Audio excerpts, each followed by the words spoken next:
Hello and welcome to Knit, Design, Edit, Sleep, Repeat with Lisa Conway, Denise Finley, and Tiffany Wooten. Let's listen in and see what's happening, who's happening, and what's new in their world.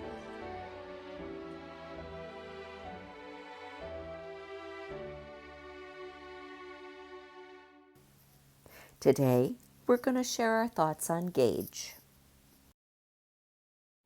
Well, hello, my happy people. Today is going to be a fun day. I have a special surprise for you in the form of Lisa. Hi, sweetie. It's so good to see Honey. you. Yes, I can see her. Yeah, sorry, y'all. You don't get the visual, you only get the audio. But Lisa's back for a couple of episodes.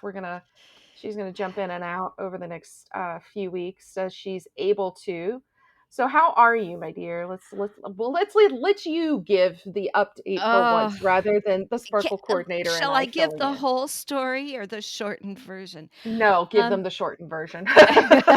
well, just to let some of our listeners know, there's a lot of our listeners that know me that know what's been going on, but there's quite a few of you now that really aren't aware of the full thing. In June, I had spinal fusion surgery. The surgery itself went beautifully, but I ended up with what they called secondary neuropathy in my right leg. Which What is that so not means is somewhere along the line, a nerve got pinched or a couple of nerves got pinched. We're down to where we think it's more than one. that sounds Um, accurate. and my lower right leg flat didn't work. The pain got to the point where I would literally lay there and look at my husband and say, "Shoot me," because it hurt so bad, I didn't think I could go on. Yeah, neuropathy is a pain, like painful pain. Like it's Yeah, I mean, with fibromyalgia, you know what that's like. I mean, mm-hmm. that is a nerve pain, and Yep. nothing really helps. Mm-mm. There's medications out there, but whether they work for you or is really a crapshoot. Mm-hmm. And some of them And just take the edge off for you to be able to function. So, the there's first that. set of meds did nothing. Ugh. Absolutely, it got to the point where literally air going across my shin and my right foot was like taking a razor blade to it. Ugh. And so we finally put me on some different meds, which I will tell you I'm reacting to this week. So if I sound really funny and I start making really weird, like slurry issues, let me I know. mean, they've been listening to me and Denise, so they're used to the chaos train. So this will just be chaos train too. So that's It's all. gonna be Chaos Train too for sure. I'm hoping next week that maybe we can lower dosage because I'm not needing as much pain med, and I Good. think that's why my system is saying, "Okay, it's time for you to react to this medicine like you're overdosing." Okay. Well, I mean, at least now you have a window. So, Yeah, and hopefully the nerve meds are working. So I'm hoping that's what can happen. Um, I finally started physical therapy after the pain meds started working, and the physical therapy is going great. My mobility is now to the point where around the house, I do not use the walker yay. unless I'm coming down stairs, and obviously not on the stairs, but once I get to the lower level, I do keep it handy just in case, That's a good thing. because when I get tired, I really, really need it. Mm-hmm. I go to physical therapy and I walk in going, "God, this thing is just in my way." And I Mm-hmm. walk out going, "Oh, thank God I've got this thing." Yeah. Because by the end of an hour of physical therapy, I'm tired and I really need to kinda lean on it. I did go shopping last weekend for the first Yay, time in shopping. quite a while, and I actually I was a little sore that night, but I actually got through the day without pain, and Good. that was That's a huge. huge improvement. Yeah, that's Yeah, a that huge that was solve. huge. So, I am getting there, folks. I did actually make my way down to the computer because I was going to use the laptop from bed, and it decided it wasn't gonna work. Yeah, So I'm she's actually sitting at in my her desk. she's in her home studio right now, y'all. Like she actually went downstairs, so she's actually doing a lot better than what we realized. So Yeah, that's a good and the thing. last time you and I talked face to face, I was still lying in bed Yep, because feet up and getting the whole up and thing. moving around was a real challenge for me. So this is huge, This and is I'm huge. really, really tickled to be here, and I'm really thrilled to be seeing Tiffany. And before I say anything else, I want to publicly thank Denise and Tiffany for just absolutely stepping up and taking over and doing all of the things except for editing. I was still able to manage Yeah, that. she did all the editing. Thank God I was still able to manage that for these guys because they did so much and I can't thank them enough. So, but I'm even back to work.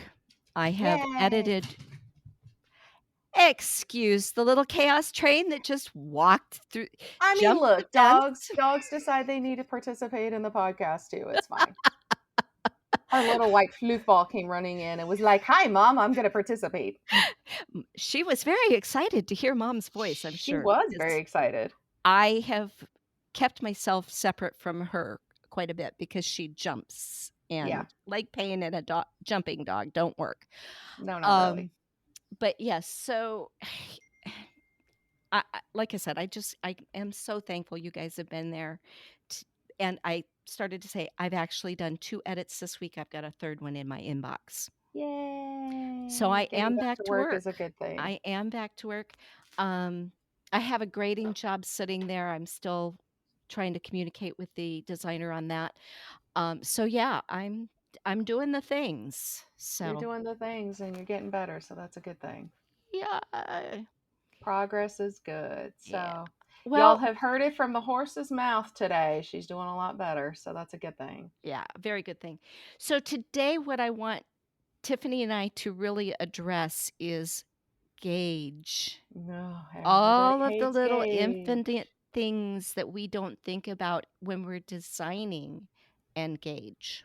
Everybody hates Gage, but you know what? I admit it. I'm one that I hate Gage swatching. I absolutely hate gauge swatching because I'm one that, for whatever reason, and I think it's just the way my tension and just the way that I work, that my swatch and my actual garment come out very differently. So I always end up. I'm one that I start the first few rows and then I gauge off of that. And if I have to frog, I have to frog. I'm not that far into it that it's a big deal, but I can't. My swatch and my garment come out very differently. So I Well, still and gauge, just in a different format. So let's be that is clear on that. that is regardless of what you've done for your gauge swatch. I do say it's really important to double check as you're going It along. is. It Um, really, really is. I am totally famous for starting with sleeves Really? because what you can knit, 4 or 5 inches of a sleeve Uh huh.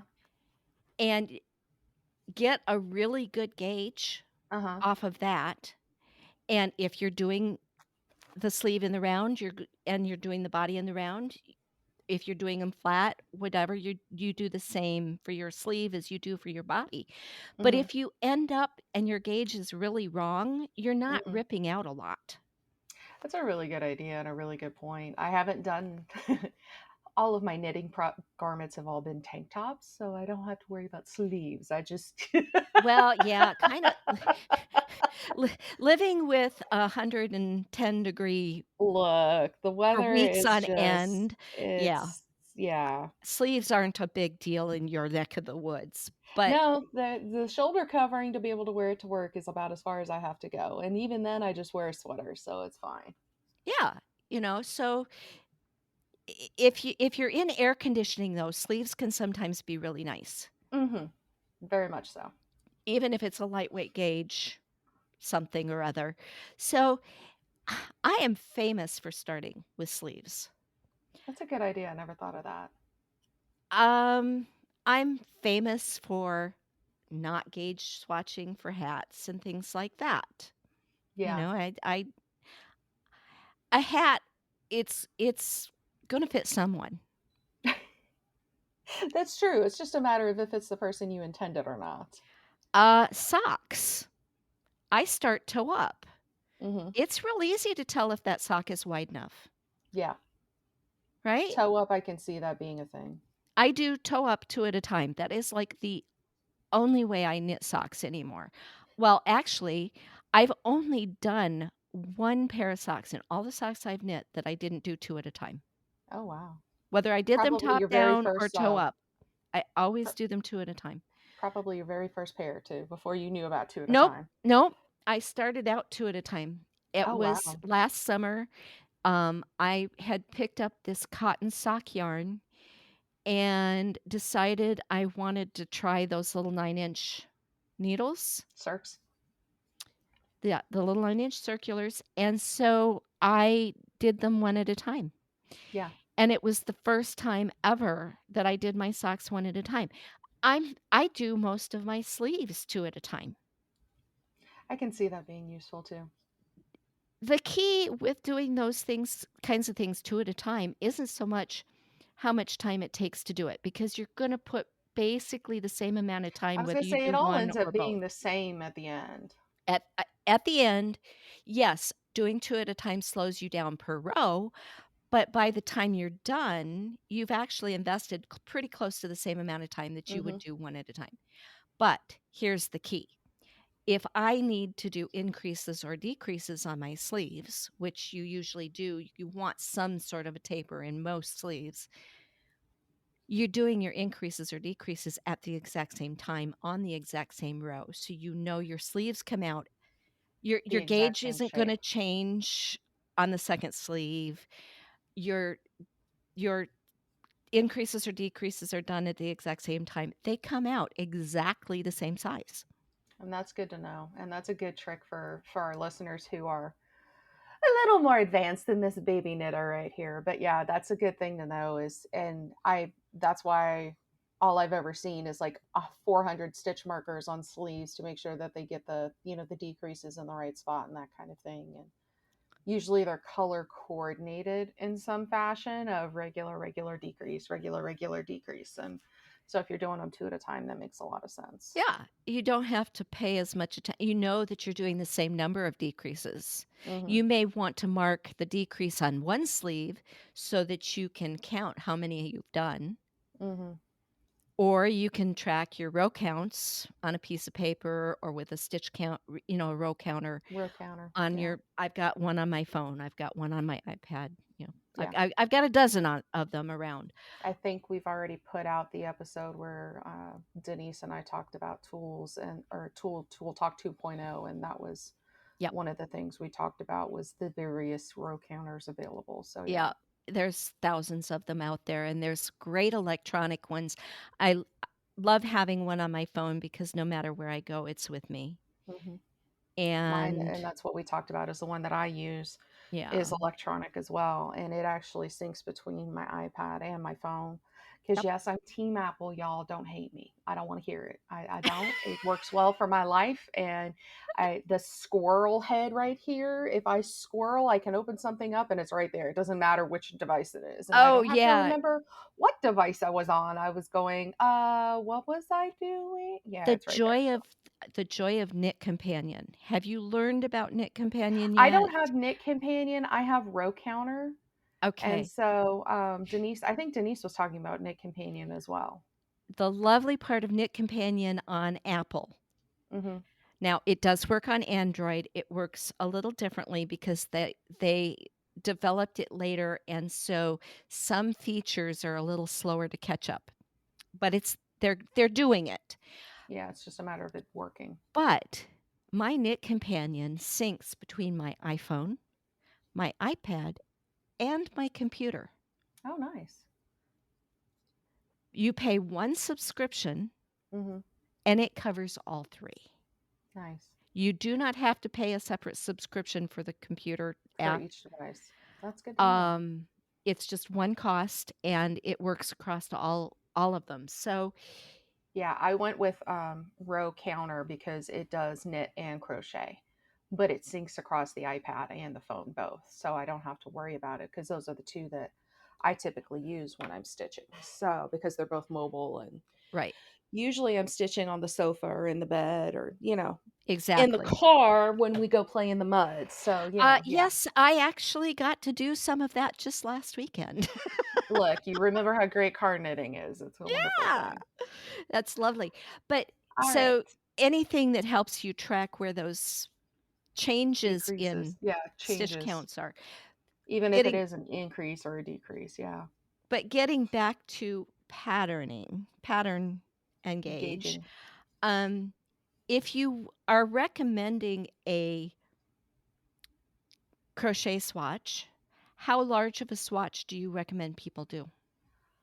So the standard is, it's the same in knitting, 4 by 4 inches, typically, or 10 by 10 centimeters.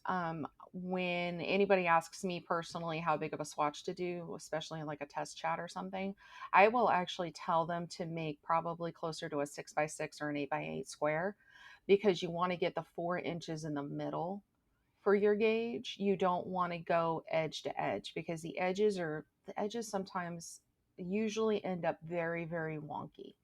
And that's something that I don't know if a lot of our maker listeners realize. I when I started, I did the same thing. I did 4 by 4, and that was all I did. And then I learned, through testing and through all the things, once I got more experience, that you don't want to go straight edge to edge. You want it a little more in the middle, where things are a little more settled and a little more normal, I guess is the best phrase to put it. And So, in crochet, would you recommend them doing a different stitch at the bottom and the top or the edges? I know in knitting, one of the things that really gets me is they say do garter edges. mhm. And I've seen a lot of that, and I was gonna ask what the purpose of that was, it's because to stockinette me, stitch rolls. it's No what? matter what you do, stockinette stitch is gonna it's Okay. gonna roll, Oh, I okay? got you. And it's gonna roll in at the edge, and Uh-huh. it's gonna roll in at the top and it's So gonna that's roll at the just to top and make the it lay bottom. flat to measure So, it. a lot of people teach you to do garter at the top and bottom and garter on the edges, so that way your swatch Everything lays lays flat. flat. No, absolutely not. You might get away with doing it at the top and bottom because at least you're counting away from that. Mhm. But if you put it on the edges, Mhm. you're actually changing your row gauge, That I can buy, okay? because Because it's a garter completely is different type of shorter stitch. than stocking stitch. Garter Okay. is shorter than a lot of other stitch patterns unless it's a seed stitch or something of that nature, but then you don't need the garter at the edge because the seed stitch itself is keeping it flat, Right. right?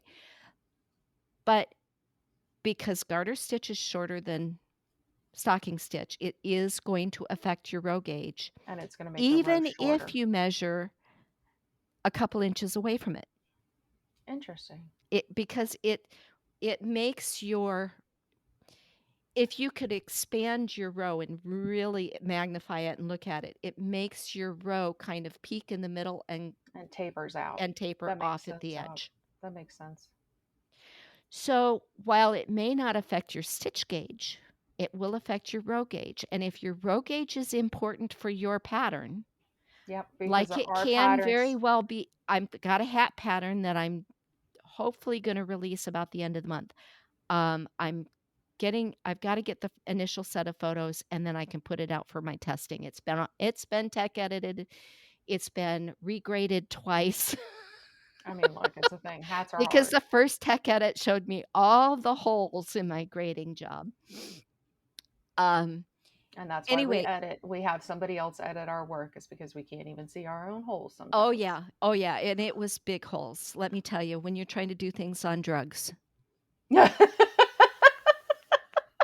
I have Medication will alter everything, whether you want it to or not. And I will say that, yes, I am editing, but I have peak hours that I can focus, Yep. that I am only working in those hours because Yep. I know and I was trying to do my stuff outside those hours, so I had those hours for the important stuff. Yeah, Mm-hmm. big Yeah. mistake. No, Big, big big mistake. mistake. Um, but it's a stitch pattern that really affects the height of the Yeah, and hat. there are patterns where the row height is way more important than the stitch count, the stitch width. Right. And that's something that you have to be considerate about. And me as an editor, I actually like it when a designer will put in there, stitch width is more important than row height, or row height is more important than stitch width, because that, to me, that alleviates a little bit of stress for the maker of, oh my goodness, my 4x4 is not perfect. Okay, well, is your 4x4 within like an eighth or a quarter of an inch? You can probably fudge it a little bit when it comes to blocking. But, if you're a whole inch off, now you got to redo that and you got to pick a new tool. But Well, and with crochet stitches, each stitch is a different height. they really That's are. the purpose of different stitches in crochet in There is. in a lot of respects. It's not just how it looks, but it's how much Correct. space that stitch takes up. So I Correct. can And each imagine counting stitch, your row gauge is extremely important. yep. And even that, even depending on what kind of stitch it is, it takes up more width or less width than it does height too. A double crochet is taller than a half double crochet, but depending on how you form your half double crochet can be wider than your double crochet. So because it's got the yarn over and the pull through three, and so it can be wider than the double crochet, which just comes straight up after two. So it's a little, the formation of the stitch overall is a different thing. So Right. Well, yeah. that's interesting because I hadn't really thought about how the different stitches in crochet might be wider as well as Hmm. shorter. Yeah, Yeah, it the does whole make it. thing, the whole thing makes a huge difference, and that's part of why gauge is so important, um, in in both, in all the tack, or in all the disciplines to begin with, Right, whether it's going to be crochet, knit, or Tunisian. Like, you need to make sure that you're gauge swatching so that you know that your stuff's going to fit. right. So yeah, Yeah, it's. and there's ways to get around having to do an actual swatch. Like I Hmm. said, start with your sleeves, Yep, you right? start with your sleeves. I just start the pattern Or because they're tank tops, so I just started. y- and and even if you do swatch, it's important to check your garment as you go along, especially if it's a garment that requires a 100%. there's size. Yeah, There's because some your things you can get your away with.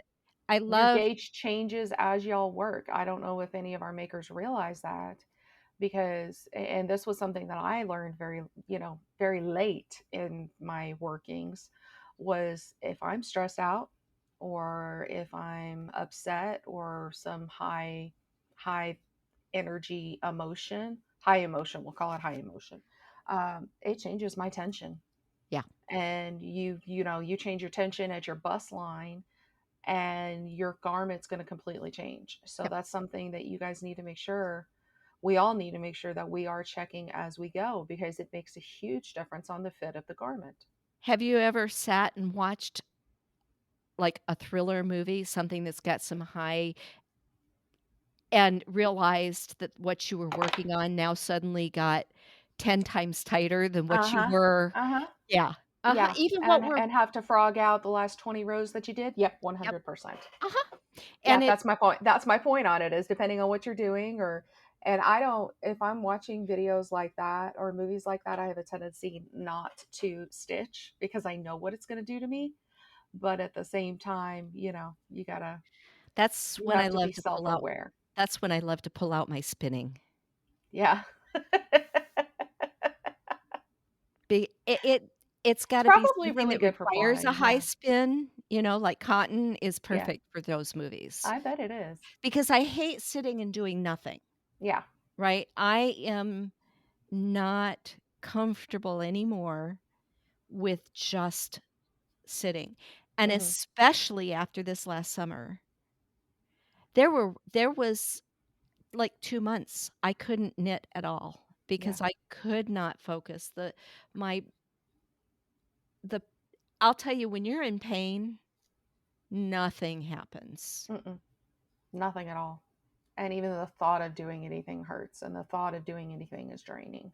Yeah, I literally, for the first time in probably 20 years, laid in bed with the iPad on Netflix, watching stupid Hallmark style romance movie after stupid Hallmark Hey, style sometimes that's all you can romance. manage. I'm doing good most days to even be able to open Netflix. If I'm in that kind of pain, I can't even open Netflix. I just lay there Oh, and yeah, the I dogs and yeah, but the predictableness,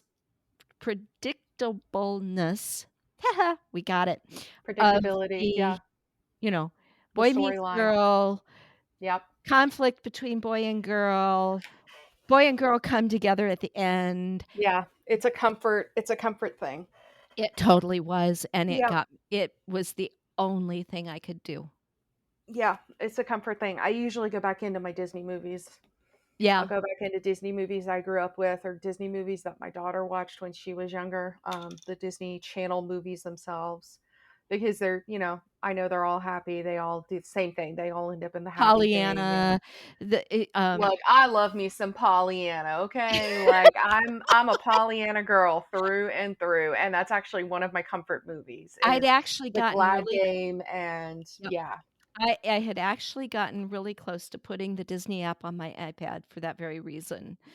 But I couldn't watch TV because Sitting. I don't first of all, I don't have a TV in the bedroom, and being on the couch didn't even work for me. Yeah. Even in the recliner, it hurt too bad. So anyway, let's talk blocking our swatches. Well, I have a question really quickly, and this Uh-huh. is going to be different. This is me, baby knitter, not knowing knitting. So I know there's knit, the knit stitch and the purl stitch, and I know that it will affect we've already touched on how it will affect it. But when y'all set up for your gauge square, Mhm. I know in crochet, and I'm assuming it's the same in knit. I don't know.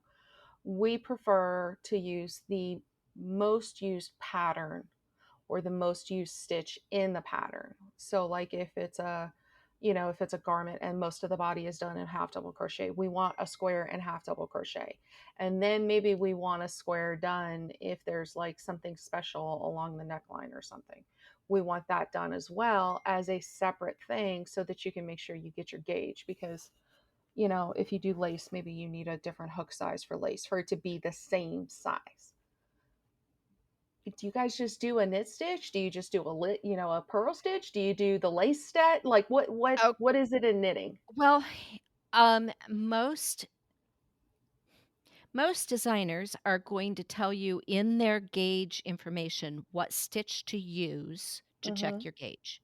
Okay, so that's the same. And very often, super complicated, uh, let's talk Ganzis, for example, that have all the different cables and, I they have might no idea have, what that is, but okay. okay, Cables I'm in. a traditional Ganzi sweater has different cable panels of different widths, different styles, and then along the sides, they usually have like a seed stitch or a moss stitch, Okay. and they will be called something slightly different if you are looking at a pattern from the UK, Okay. because what we call seed Yeah. stitch, they call moss stitch. So you have to look. There's like 10 different names for But one thing. Yeah. for That's the same. those, you'll frequently see them ask you to do over multiple stitches.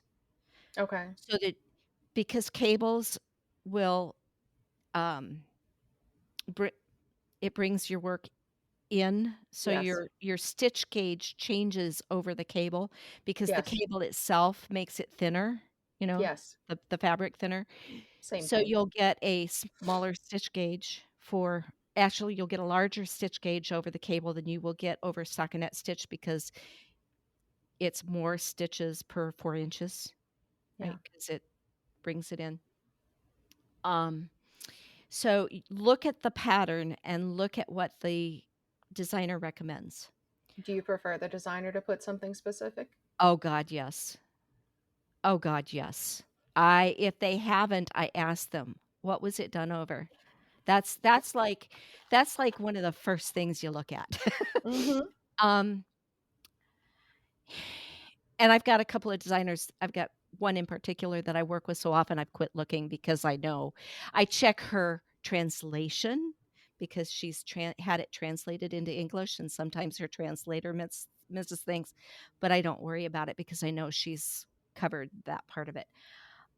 But yeah, I always look. What do they tell the knitter to check that gauge over? Because there are times when you've got all of these fancy stitches, but the swatch itself should still be done over stockinette, because the Interesting. designer knows if you get this gauge in stockinette, or what the Brits call stocking stitch, it's Mhm. a knit 1 row, purl 1 row, knit 1 row, purl Right. 1 row when you're working flat. Um, if if they know if you get the gauge over that correct, that you're close enough on the pattern stitches. Okay. So, if it's not specified, if I when I run across patterns that it's not been specified in, I assume that they are talking stocking stitch, and if there are special stitches within the pattern, I kinda look at the pattern, what that pattern stitch is, and guess, "Is this gonna really change my gauge or not?" Mhm. Yeah. Um, So, and that's kind of where we are in the same as crochet is because sometimes you can get away with just, here's your half double crochet swatch. If you hit this, you'll be fine. So, and yeah. I So it's wasn't very sure. much the So, same in because I knitting don't think and I've ever seen well, and I've only looked at a few knitting patterns, let's be real. Besides the ones that I pattern checked, I've only worked a few myself, but um I've only seen a few where it's anything beyond just stockinette. So I was curious about that part. Um, I recently started a new sweater for myself. This is an older pattern that I dreamed of doing years ago. The pattern designer put it on sale recently, and I went, now is the time. Now is the time. Every time. And she gives the gauge over stocking stitch, but she actually gives you enough information that if you want to also check your gauge on the lace, that you can do that. Oh, cool. So The I have one more question before we dive into blocking because Oh, I think sure. this is one that goes before blocking. Um, do you prefer so if it's a garment or a hat or something that's going to be done in the round? Because I have my own feelings about this. What do you feel about the gauge block listing, whether it's done flat or in the round? If Do you think you're it should knitting in the be? round, you Do you should think? Do you if think if it's sorry, y'all? I just cleaned my glasses and I had a eyelash that I just blew off, so that's what the random air was. I'm blind today, and my eyes can't handle the contact, so I did my glasses. Yeah, I've got Um, 2 pairs of glasses sitting here at the desk so I could actually yeah, see. yeah. So, do you prefer it list whether it's in the round or flat? Because I have my own feelings about it. So I just wanted to see what you do in the knit world and how your feelings are on Oh, that. it should be listed as Okay, to which way it's done, and if you are going to be knitting in the round, even if it doesn't say, "Check your gauge in the round," check your gauge in the round. 100%. Because now there are tricks on doing it in the round that we can talk about. We're going to be doing a techniques episode, coming up, and I Yeah, this would be one to put onto that list for sure. this is definitely one to put in on that list, but there are definitely ways to trick in the round. But the bottom line is a purl stitch, no matter how you construct it, is going to take a little more yarn Mhm. than a knit stitch.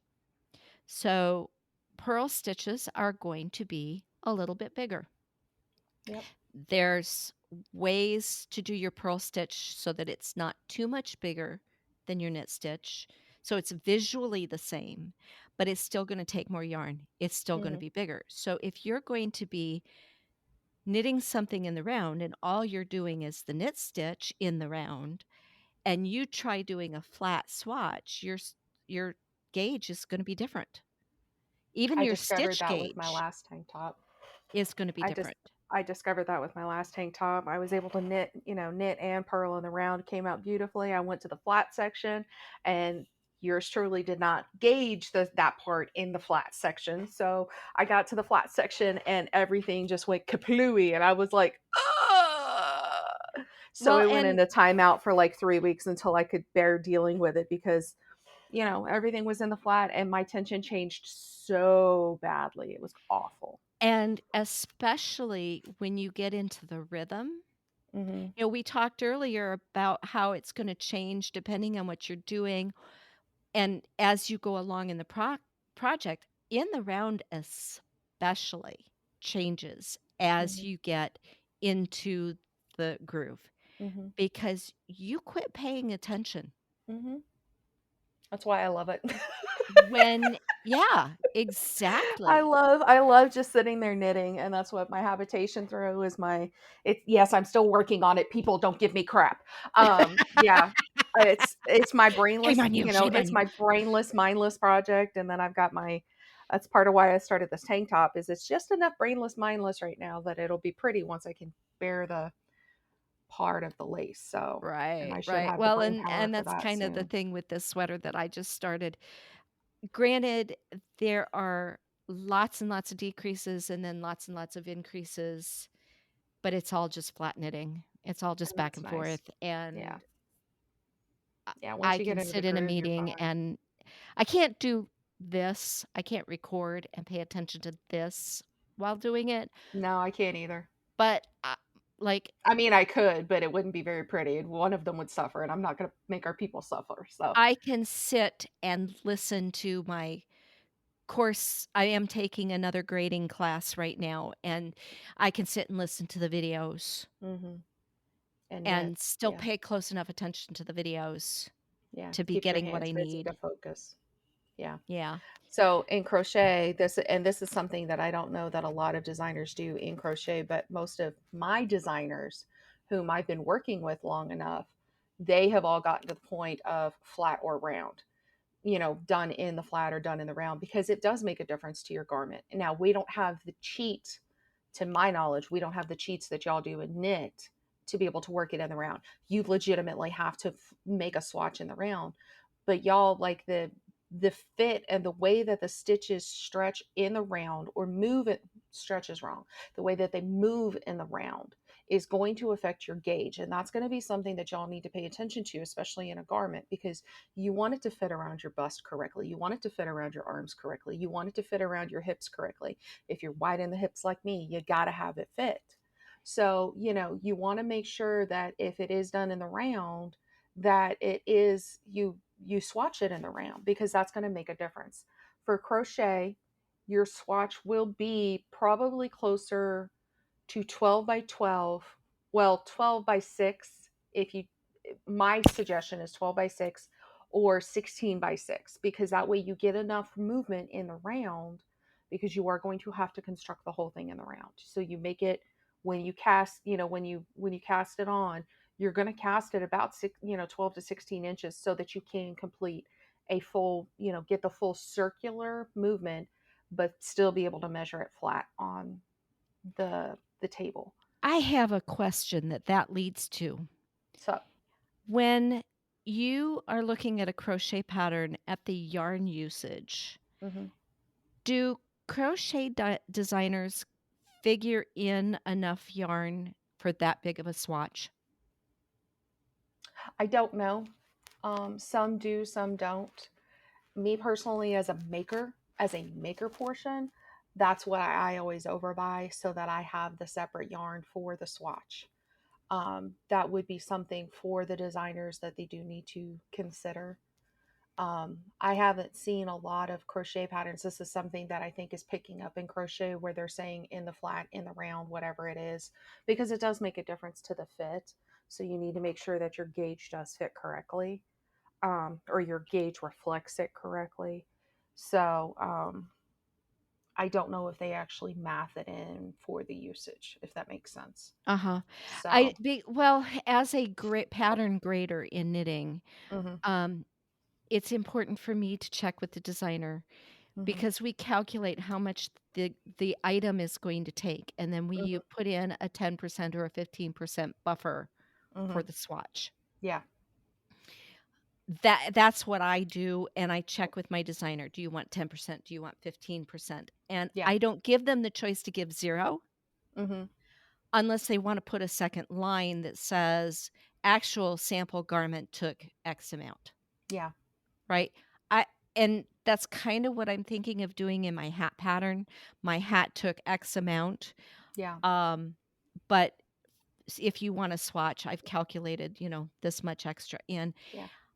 And I'm thinking I might actually specify that because I think it's really valuable that the knitter know, I have Yeah. enough to do a swatch, I don't have enough It to do a really swatch. does, and because I've actually had to frog swatches to be able to finish a project. Yes. So, and that is something that I think would be useful for both, for all the disciplines to be able to do that. Yeah. And so, You can usually count today's designers have calculated in at least 10% on the knitting side, mhm. but, it never hurts to buy that extra ball. No, it really doesn't, And especially especially if the dye lot matches, because that's going to be something that, or if it's a limited collection sale that you're getting from your favorite dyer. Yes, $23 or, $46 or whatever the cost of it is very expensive on the front. You can go, oh my God, do I really need it? When you get down to those last 4 inches and you don't have that yarn, it's really going to be useful. yeah, And it's exactly, and okay. So you have an especially extra skein sitting on the shelf. Okay, you make a cowl out of it later or something. So right, or a hat or, a pair of something. socks if it's sock yarn or whatever, Yeah, whatever. Yeah, so I do look at my designers as I tech edit and often ask, was this actual usage or was this Right. calculated usage? That's good to know. Because I think it's important to list that in the line. I do have one designer that says actual usage, and then in their gauge makes a lot. So I think in the skein count, they account for Usage it, and then but usage in engage. the yardage, they say actual Oh, usage. okay.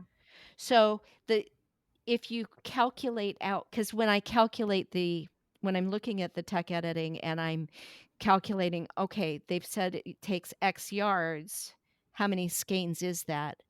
I'll notice that she's always up to the skeins, Mm-hmm. but the yardage is actual per item. I got you. And then That's cool. she's rounded up on the skeins at Right. least 10%. Okay. And there was I, one time it was so close to 1 skein that she put 1.5 skeins for the I got you. amount to purchase, which was kind of weird. We had to go back and forth if it should just say 2 Yeah, skeins. just be two because that's what it's going to be. But But it was kind of a funny situation. Anyway, so yeah, it is important to question that, and if you buy a pattern and it's not clear, check with the designer, yeah, you and know? even if you don't, if it's not specified in the pattern, and you look at the pattern before you start stitching it, and if you see that this is something that is joined in the round, go ahead and swatch it in the round. Yes, And definitely. look before you buy your yarn so that you do buy an appropriate amount of yarn, because like we said, if you get down to those last 4 inches and you don't have enough, it's going to be a problem. But um read the pattern before you buy your yarn if it is going to be made in the round, because crochet can be done in the round as well, y'all. Don't think it's just a knitting thing. um if it's made in the round, go ahead and swatch it in the round, because the tension and the movement of the stitches is very different than flat stitching, and that's true to all three disciplines. So Yep, yep. okay, Okay, so that's great. now on to blocking. I love that because and your suggestion on the size of the swatch in the round, because I was thinking, okay, swatching in the round for crochet seems easier to me because you don't Be- have to worry about the size of a needle, but you you, still need to do it large enough to make sure that you're getting a good gauge. we don't That have was to worry really about the valuable. size of the cable. We still have to worry about the size of the hook because the hook is still what's going to determine the size, just like the knitting Right, needle. right. We don't have to worry about a cable length because it's all just done, it's all done in itself. And, that's one of the fun things about crochet is, one looking stitch marker versus stitch needle or, needle stoppers or whatever. But, yeah, it's still just as important in Yeah. knitting and crochet, so and even S Tunisian. so So, the next question was about blocking. yep, How do you recommend that makers block their swatch? whatever the fiber is, because what's going to work for wool is not going to work for cotton, and what's going to work for cotton may or may not work for acrylic. I am very much a do it by your fiber because you don't want to ruin your yarn, especially if it's a hand dyed yarn. You're going to be like, I spent way too much money on this to ruin it. So you need to make sure that you abide by the fiber. Do you have a preference? Um, I do like that answer because I as a spinner and the knowledge that gave me about fiber, it has changed the way I block. Yeah, I'm sure. And she's Tiffany's totally right in saying that it depends on what the fiber is because you don't block every fiber the same way. You're not You gonna don't. block mohair by steaming it. I No, don't care what the designer says. no, no. And that's what a lot of my designers will actually say to block according to the fiber rather than blocking according to whatever. It's block according to the fiber. And that's something that I love about them is they are cognizant enough of what that um, difference is to be able to S account for it. I don't see designers actually saying that in knitting. And They see, one thing usually that tell you how they blocked, whether they wet block it or steam blocked it. I know one designer who does both to every swatch, interesting. which I find very weird. But, you know, she happens to do a number of things differently than the average.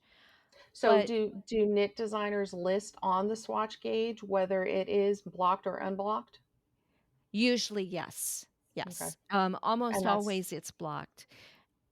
If it's unblocked, they definitely let you know. and see that's something that I hadn't seen in a lot of crochet patterns up until recently. And a lot of my designers, I've started working with them. I'm like, okay, is this in the round? Is this flat? Is this block or is this unblocked? And I try to make them articulate off the top so that somebody knows Yeah. what they're working with. Well, and I like to see when I'm editing, I like to see if they say how they blocked it. Now, you still can't always get them to add that in, Hmm. but at least if they say it's blocked, if you're gonna one of the things about that is that if let's say you are looking at a design done in wool, but you're gonna do it in cotton, you're gonna wanna block it appropriate to cotton. Completely differently than you're going to block wool.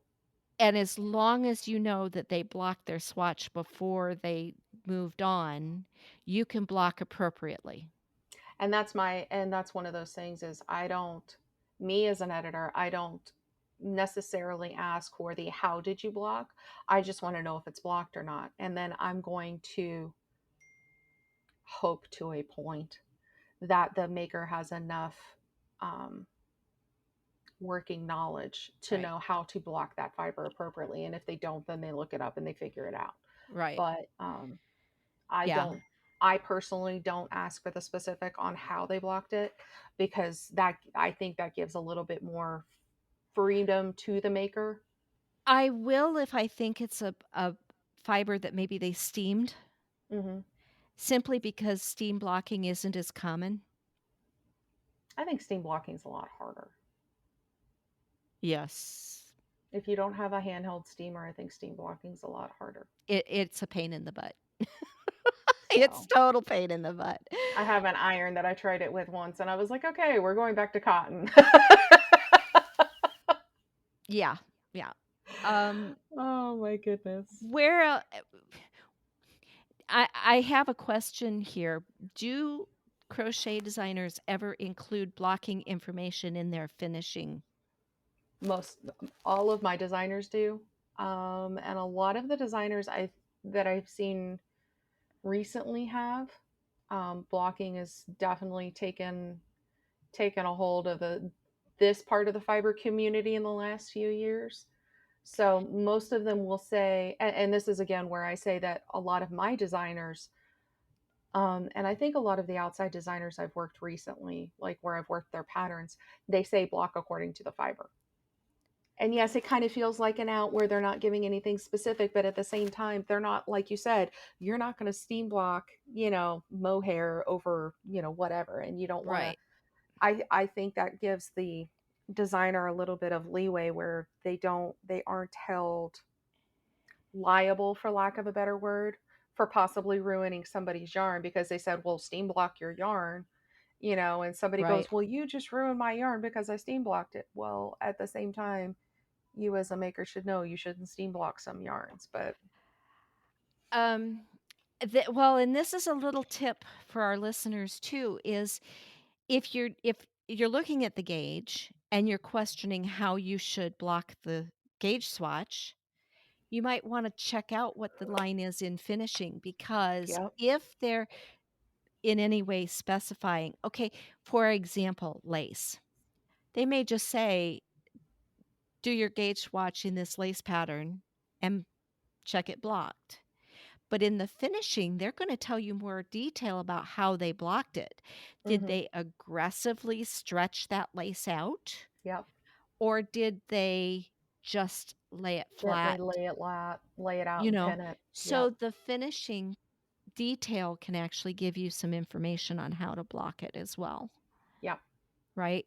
And so those two places, you might have to look at both before you Yeah. decide how to block your gauge swatch. And how big to actually, Yeah. Now, that's the one problem with starting with sleeves because, yeah, you have to block it to make sure you're getting the right gauge.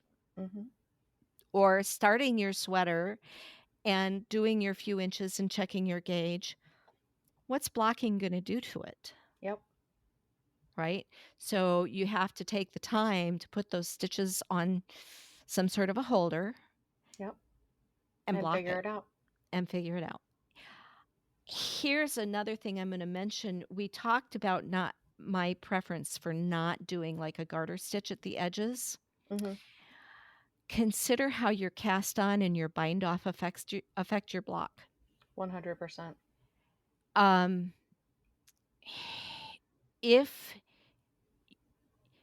I will often do a provisional cast on with waste yarn Mm-hmm. so that I have open stitches on the edge. Mm-hmm. And then rather than binding off, I will just run a waste yarn through the stitches so that they're open Mm-hmm. to let that lay as close to what the gauge is going to be when I The block it. natural gauge. That's a good Because idea. your cast on and your bind off can actually pull in or flare out 100%. enough to not give you a good gauge measurement. And I don't want to forget saying that because it is really important. That's why we look at the middle stitches rather than ones at the ends and at the Mm-hmm. edges because that bind off, that cast on, that those edge stitches all affect what Yeah. those middle stitches are doing. And even in crochet, the way that you cast will determine because, like, you can do a chain 15 and you can just do a straight chain 15 and work into the chain. Well, if you're like me, you do a very tight chain. And like, actually, let me rephrase this. I have a loose chain. So if I'm doing a chain work cast, I actually have to size my hook down. I have to go down one hook size to make sure that I'm not distorting the whole work of the pattern.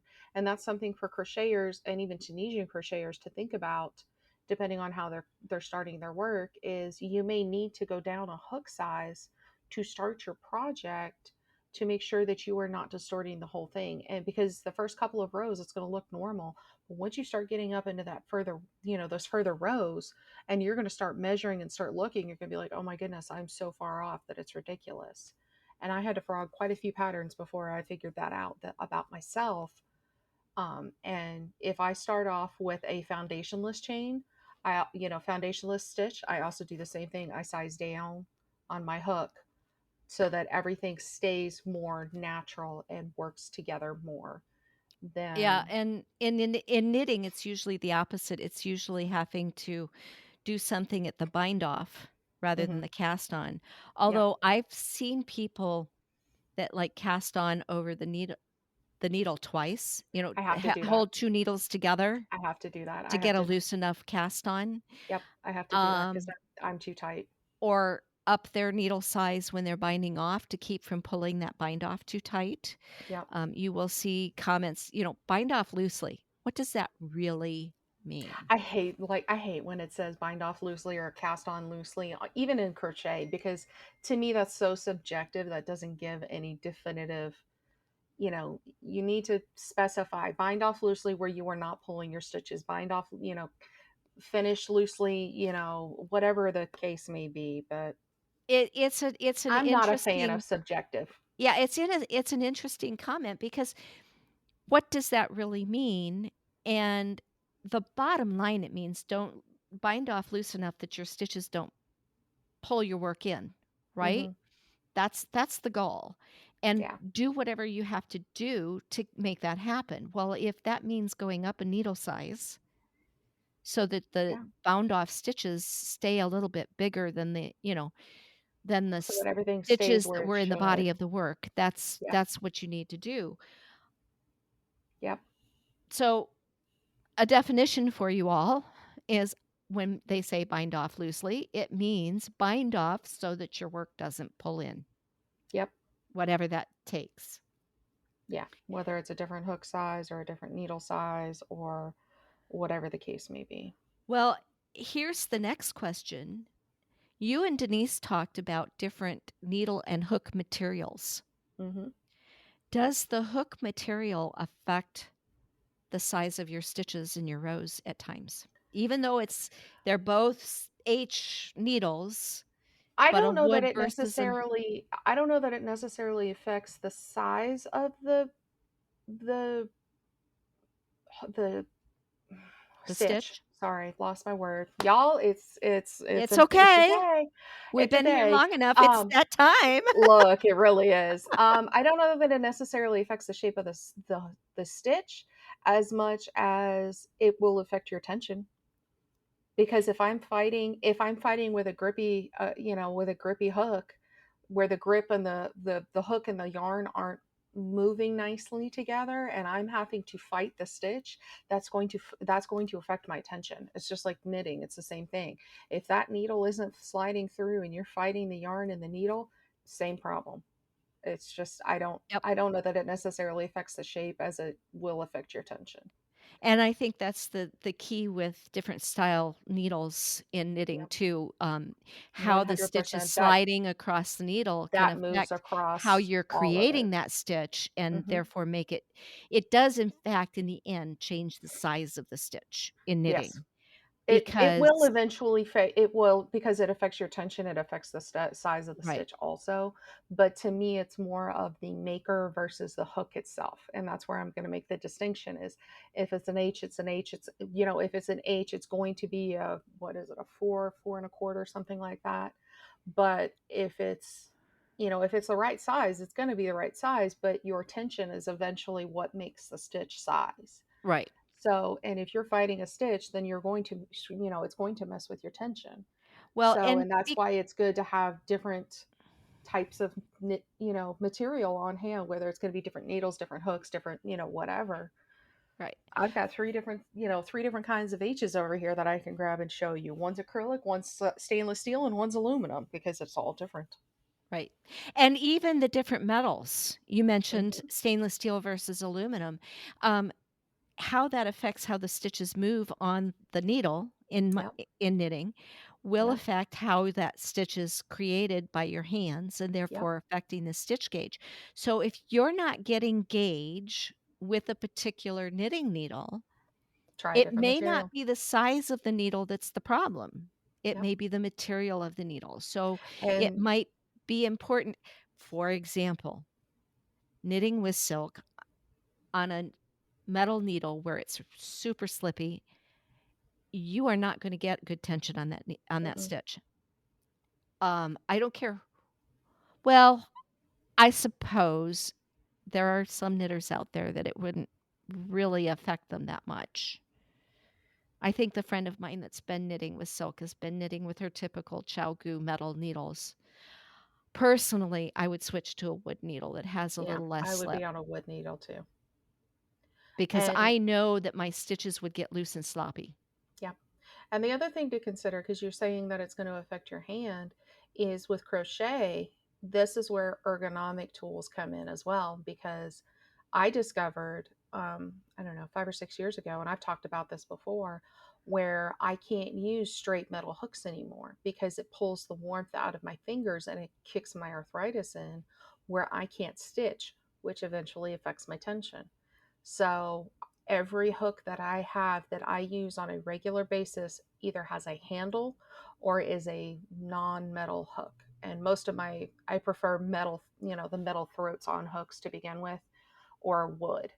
Mhm. Um, but it's going to have a handle or it's going to be something big enough that my hands don't hurt while I'm working. So that may be something that y'all need to consider as well, is looking for ergonomic options, whether it's adding a pencil grip to one of the smaller hooks so that you're not touching the straight metal, or getting the ergonomic hooks, or spending a little bit more money on, I'm going to throw her out there because she's the one I've got two hook makers right off the top of my head. One is going to be Rose Studio, and one is going to be Knitbrooks. They both make wood hooks, and Row does more of a custom kind of thing, whereas Knitbrooks does large collection drops. And I have one of Rose hooks, and they are just amazingly beautiful. And I'll give the links to Lisa so that she I can put was them in just the gonna show say, make notes. sure those links go into Oh, the I Trello got so you. that I I have them got for the you. show notes. I got you. But Th yeah, this like, girl, I'll tell you, this girl, Tiffany, for the listeners out there, Tiffany is the absolute best about keeping me on track with the show notes. I swear she just I just throw them in while we talk so that I don't remember, because so squirrel. you don't forget. Yeah, it's Yeah, just great. But squirrel. yes, But the type of material in your tool can affect your tension, which affects your gauge. So if 100%. one tool isn't giving you the right gauge, check another because maybe it is the fact that you're gripping that hook too tight or the stitches are slipping too fast across your needles and so you're not really getting good tension on them. It makes a difference. It really does. It really It does. really, really does. And that's something that I don't think a lot of people think about until they get to that point, or until somebody mentions it to them and they go, oh, maybe that is my problem. Because that was me. I didn't know anything about it. And then somebody actually mentioned it to me, and I was like, oh, maybe that is my problem. Yep. Yep. So, you So know, you mentioned over 4 inches and 10 centimeters. So I'm going to go to that next. okay.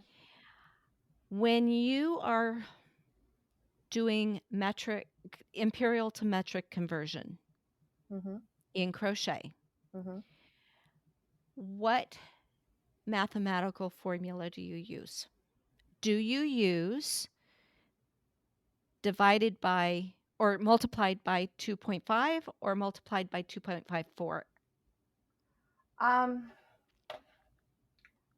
Typically, I will use what math is provided by the designer, and whether they put 2.5 or 2.54, because some of the designers will do, they do one or the other. So as an editor, because I don't grade, so this is going to be the difference between you and I, is I don't Mhm. grade. I just recheck math and make sure that the math is, there. Um, I will use what is listed as their conversion, because to me that's where the maker's going to go to Right. check the math. So I check their math based on what they provide. Do you ask your designers to provide how they did that math, or do you just look at it and say, "Well, they must have done it this way"? I ask my designers to provide a conversion of 2 centimeters. So if it's 4 inches, are you doing 2.54? Or Okay, so you are do you ask doing? them. Yeah, I do ask them, because that's something that I want to know, and it makes a difference. That 2.5 versus 2.54 makes a difference in the long run. So I do want to know which one it is. It's just a matter of them listing it for me, Right, and a lot of my designers are really good about that. And I think a lot of designers overall in crochet and Tunisian I have seen recently are both really good about it, because they want to be inclusive. right. So I don't Well, think I've here's had too many here's what I'm issues going to recently. say about the 2.54. Excuse me. If you are using 4 inches and 10 centimeters, like is the standard across the board, Mm-hmm.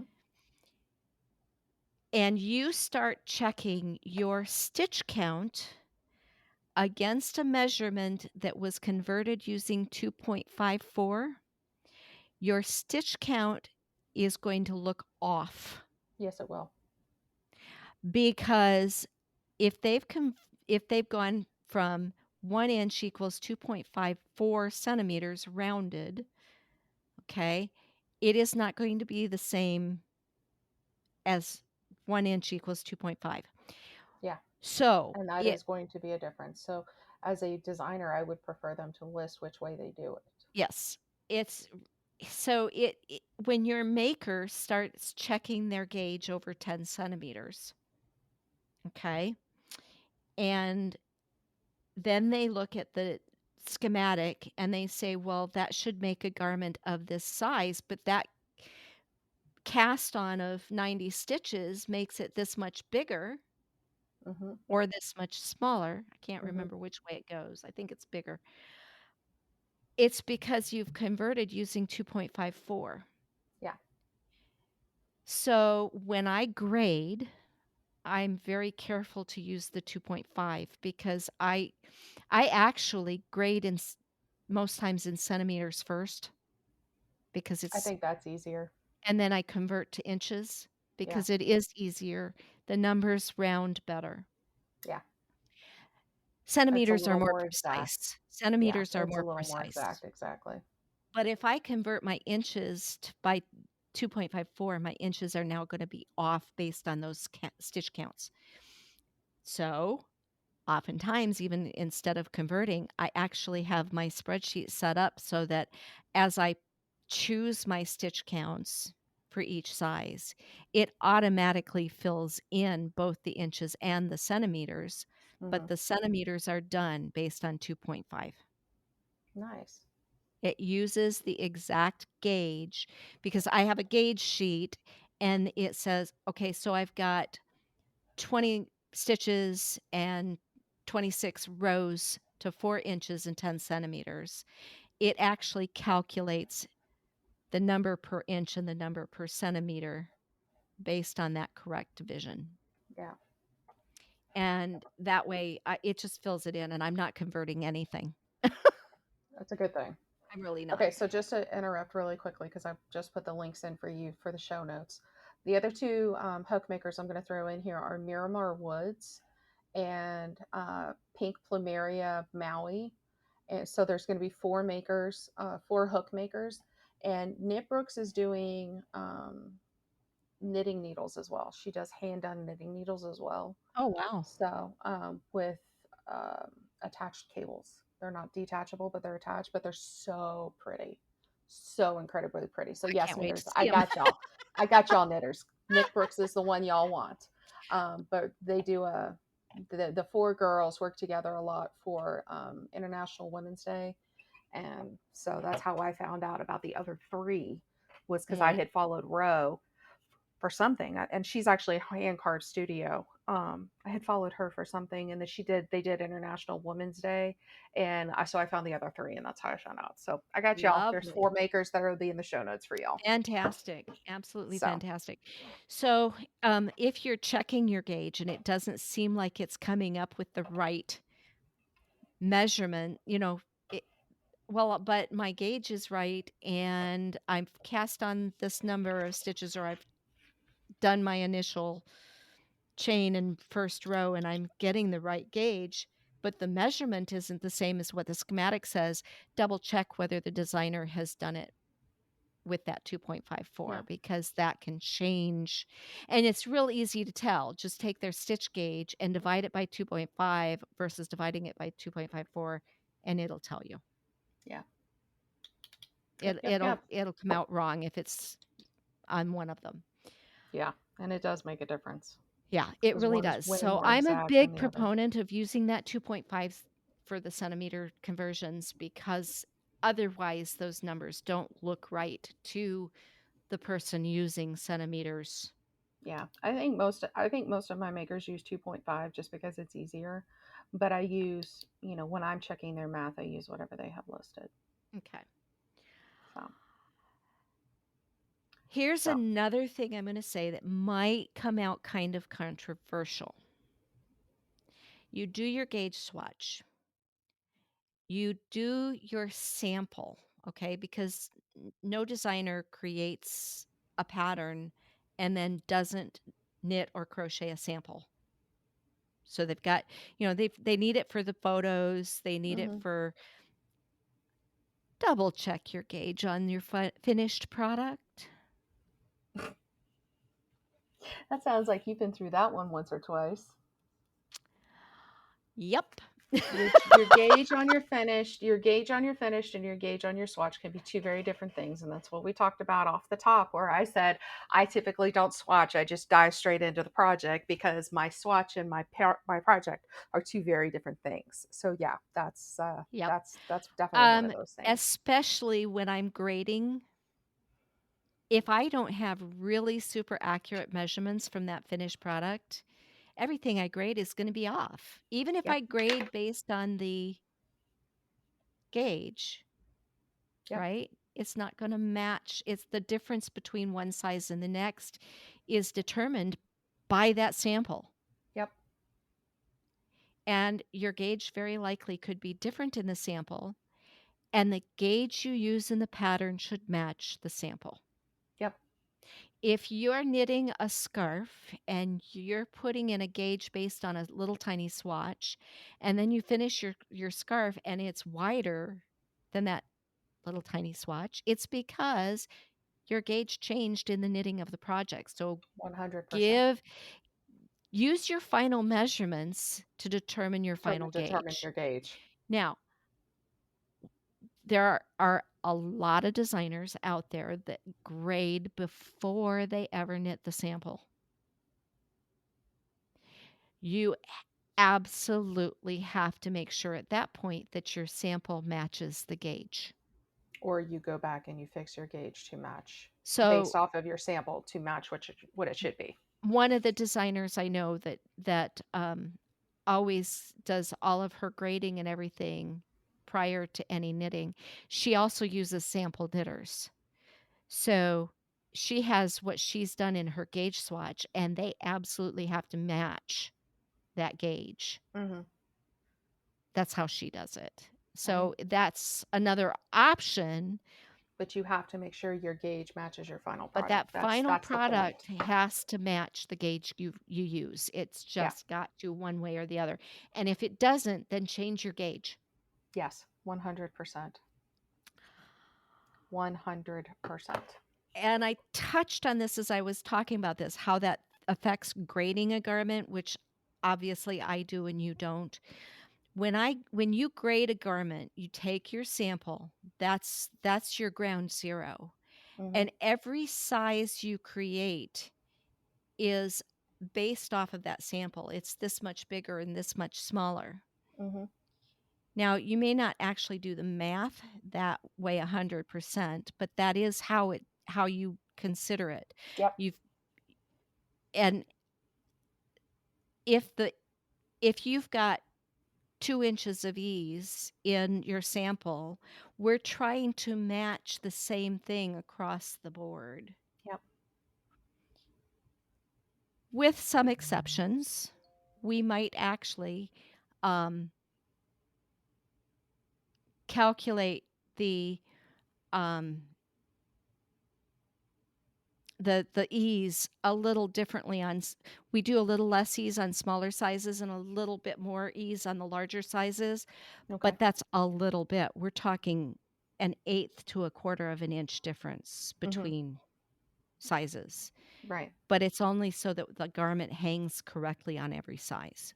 And that's important too. And all of that is based on that sample. Everything is based on that sample. 100%. And that's something that every maker needs, or every designer needs to be aware of.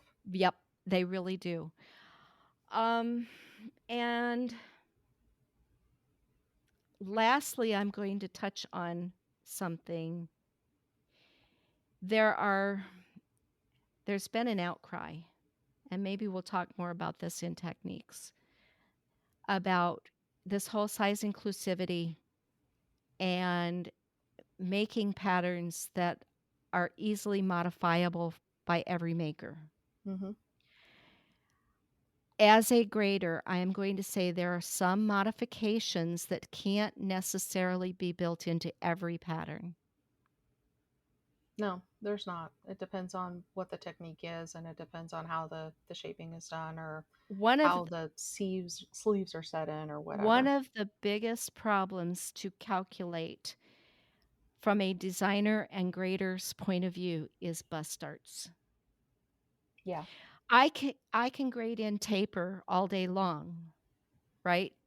Are your shoulders bigger than your hips? Easy. Increase a little bit as you go along. That's an easy thing to calculate. It's an easy thing to tell the maker how to change. Are Mhm. are your hips bigger than your shoulders? That's the difference. You're tapering out at the hip instead of at the but bust darts are so individual. Mhm. Uh, it is almost impossible to grade a design that has darts placed that will actually fit every maker. Well, Would it there is be a impossible. way It would there is be a way impossible. to be able to write it in for this You is where can you would write it in place a for dart? standards. You can write it in that matches standard sizing. Mhm. And you can give a couple of tips on how to adjust that based on your body. But it is impossible to word it in such a way that it works for every single maker. You cannot put the detailed information in that pattern because the distance you start that bust dart down below the armhole is based on where the tip of the breast lies. And Mhm. on one maker, it's going to lie down closer to the waist. And on another maker, it's going to lie clear up here above the armhole. And I can't tell you an exact measurement on where to start that dart based on every bust point. Okay. That would be 100 pages Right. in the pattern. So you can say measure compare to where your underarm is and start that bust dart approximately this based on this. Mhm. And it's how big you are versus how big you are here versus how long you are here. So there's like She's talking about the top breast versus the underarm of right, the bra area. the upper chest measurement versus where your underarm is and where that bust point falls in relation to the underarm. There's like 4 or 5 different points that you have to calculate. That's why we can't just write it into every pattern. And it is really going to require the maker to learn more about bust darts than what one pattern can include. Okay. That's there.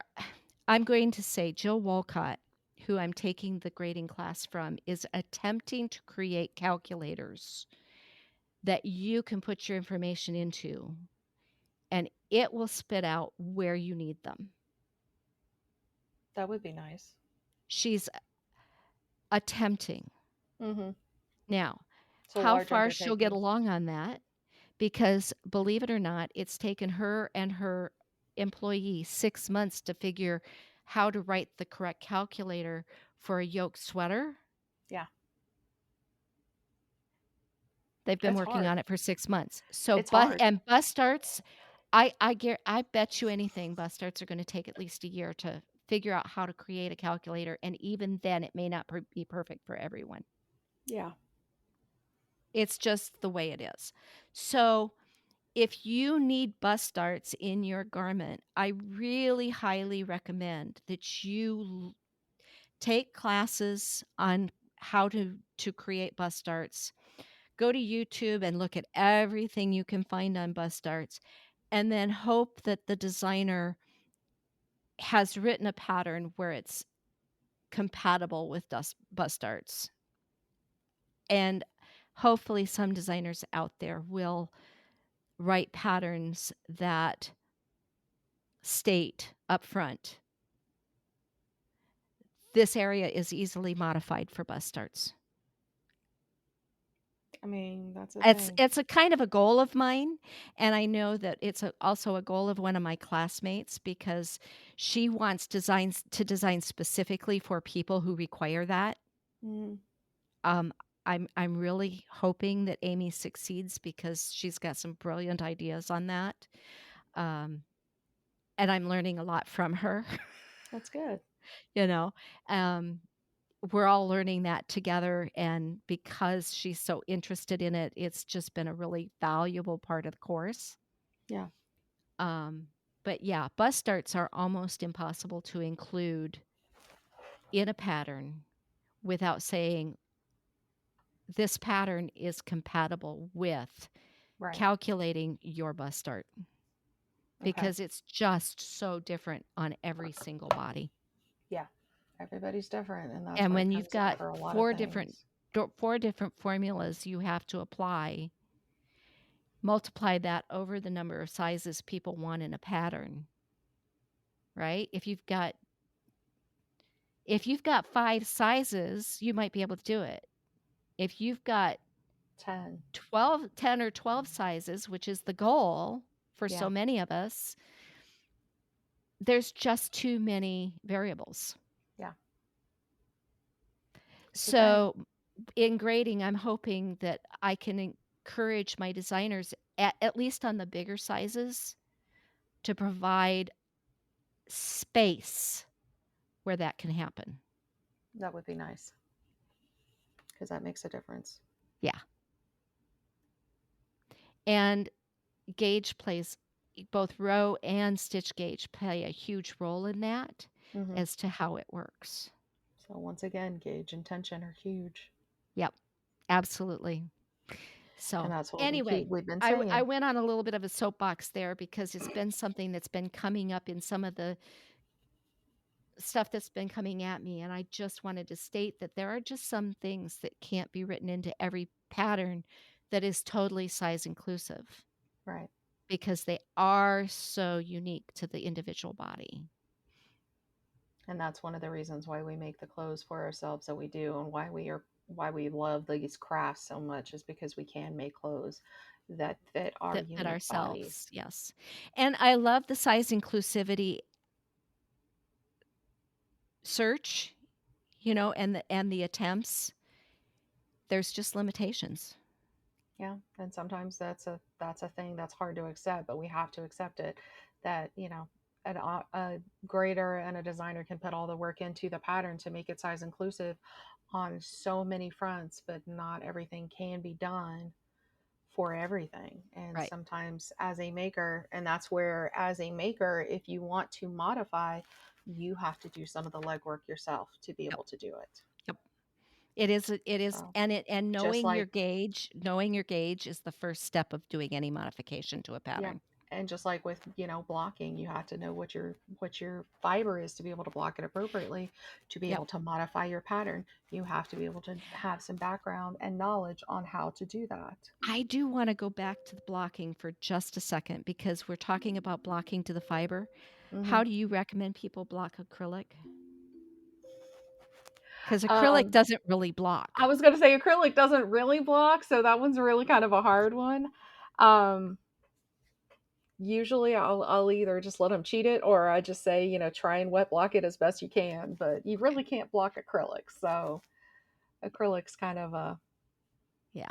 I just kind of go with whatever acrylic lays for, because to me acrylic's such a headache to block that I don't typically block it, but I have found that wet blocking acrylic's probably the best way to get anything done. Okay.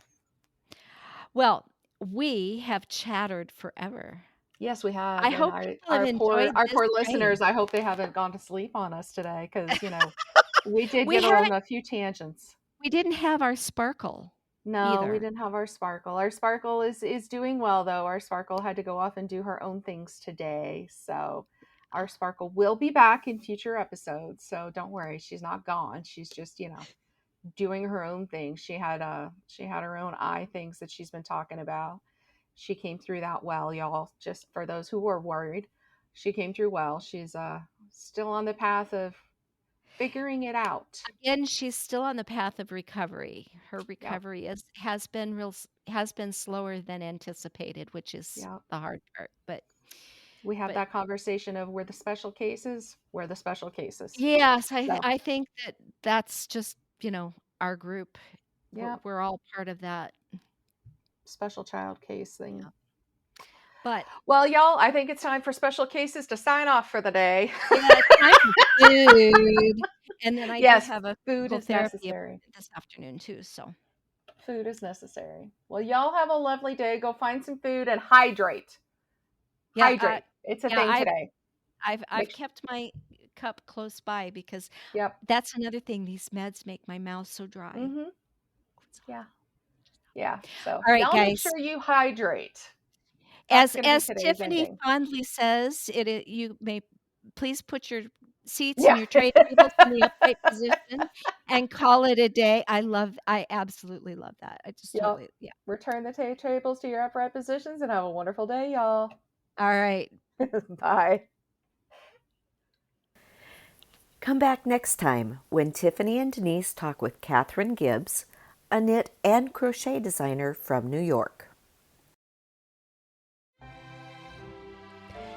Don't forget to like and subscribe wherever you listen, and join the conversation in our Ravelry or Facebook groups. For show notes or knit tech editing and related services, please visit my website at arcticedits.com. To inquire about crochet tech editing and other services Tiffany provides, please go to wootcrafts.com.